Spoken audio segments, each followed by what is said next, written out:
In this video, we'll start talking about operations with events in probability, starting with a few definitions from Venn diagrams that are a review. So the complement A prime of an event A is going to be the set of all elements not in A, which is something that we've reviewed before, but it's going to matter a lot in calculating some probabilities from Venn diagrams today. The intersection of events B and C is the event containing all of the outcomes common to B and C, also known as the overlapping region. So we call it the intersection on a Venn diagram such as this one. I used B and C because that's what was in this picture. The intersection includes the 7 and the 9.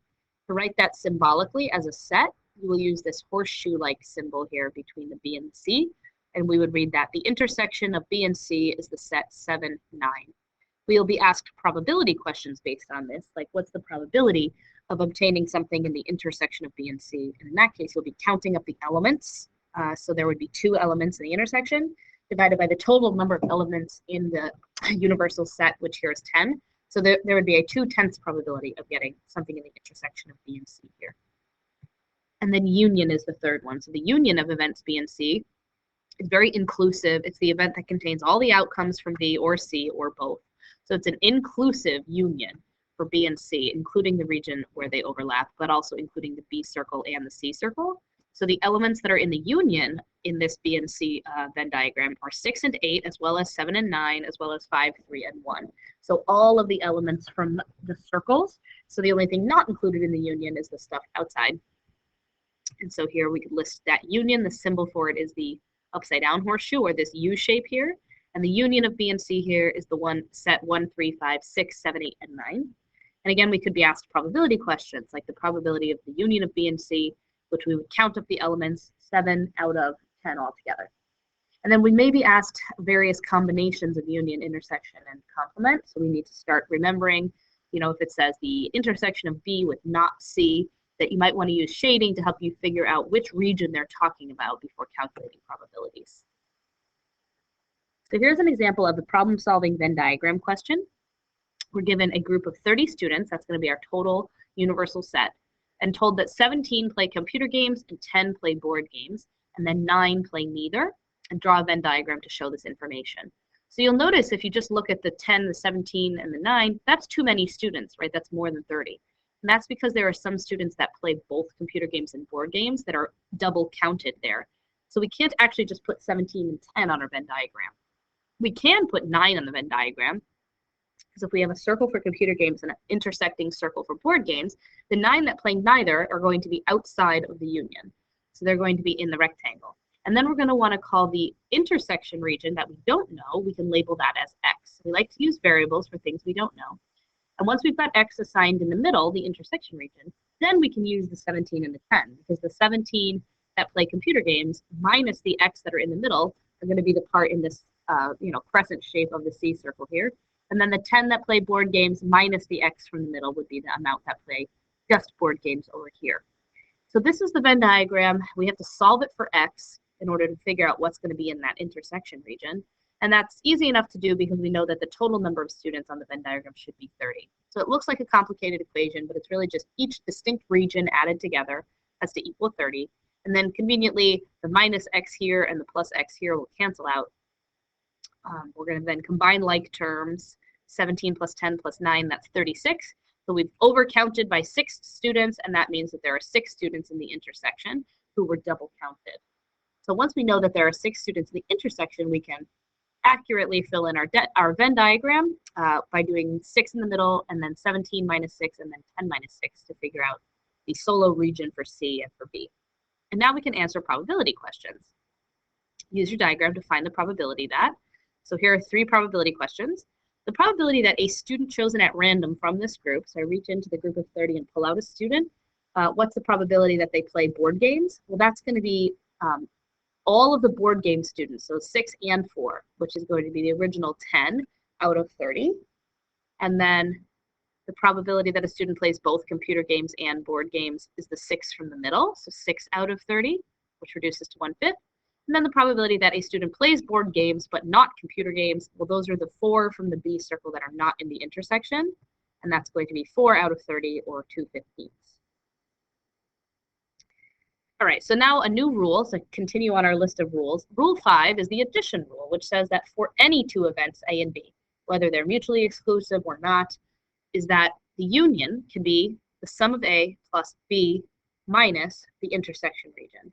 So write the formula down. You're going to end up using it quite a bit, but I want you to understand where it comes from, which is to say, here's a Venn diagram. And if I were to add together the probability of A, which is talking about, let's change to highlighter so we can see it.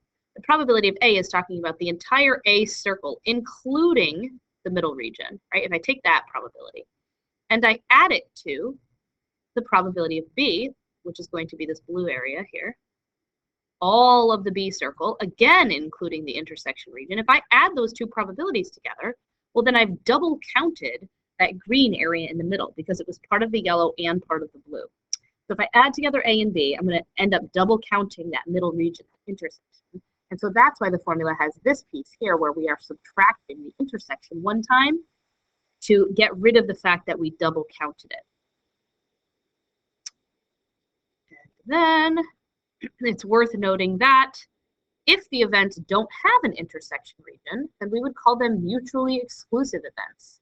And mutually exclusive events, we already have an addition rule for those, which is to say, if you're adding the probability of A and B and the circles don't overlap, well, then that's going to be the union. So the probability of the union of A and B for mutually exclusive events was just probability of A plus the probability of B.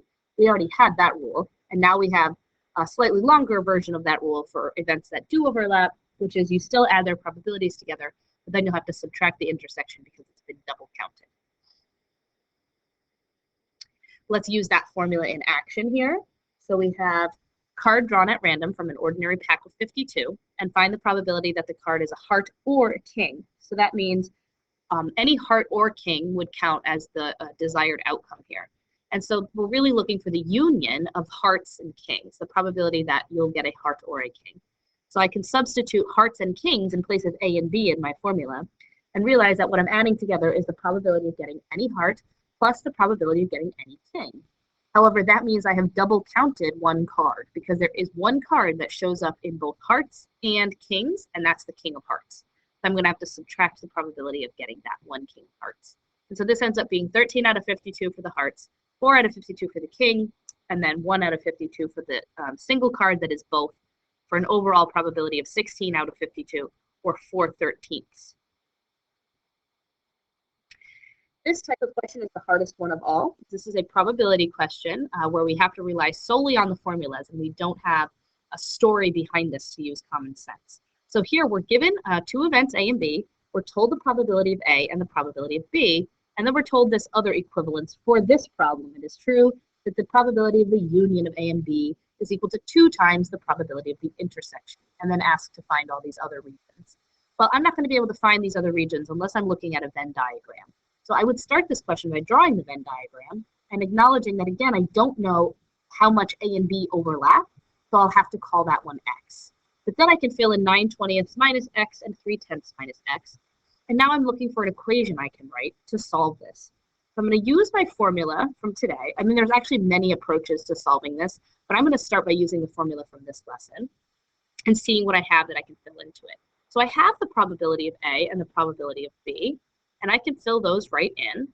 But then I still have this union on the left side of the equation and the intersection over here at the end of the equation.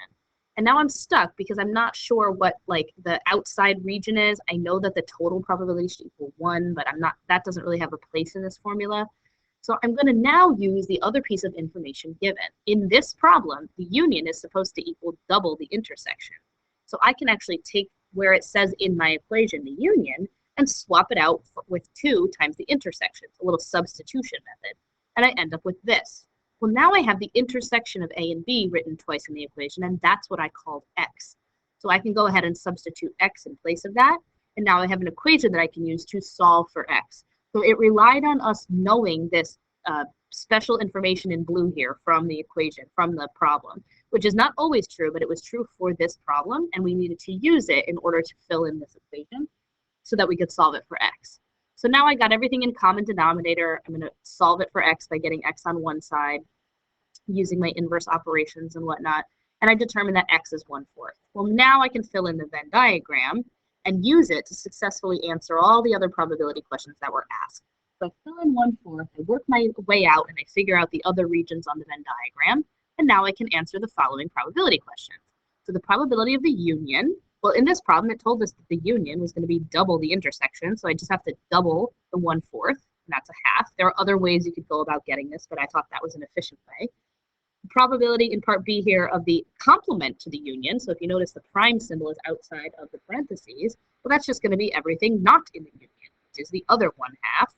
And then the last one's a little tricky. It's asking us for the probability of the intersection of A and B prime. So if I think about shading here, the A circle is what I've done in yellow, and the B prime region is everything blue, and I'm looking for the intersection of those. So just where the blue and yellow both appear, and that ends up being the 1/5 region. And then the final example here is that a box contains board pens of various color. This is actually a very simple question. A teacher's going to pick out a pen at random. They tell us the probability of red is 1/5 and the probability of green is 3/7. Now that doesn't add up to 1, so there must be some other colors in the box. And it's asking us the probability of getting neither red nor green, so some other color. Well, this is just to remind us that if the events are mutually exclusive, like these are, red and green are mutually exclusive. You cannot get one pen that is both. So there's no intersection here between the events. Well, then we can just do straight addition or subtraction to get it. So it's 1 overall probability minus the 1/5 probability for red and minus the 3/7 probability for green in order to determine that the probability of getting something else, and I got common denominators here, would be 13 out of 35. And that is all.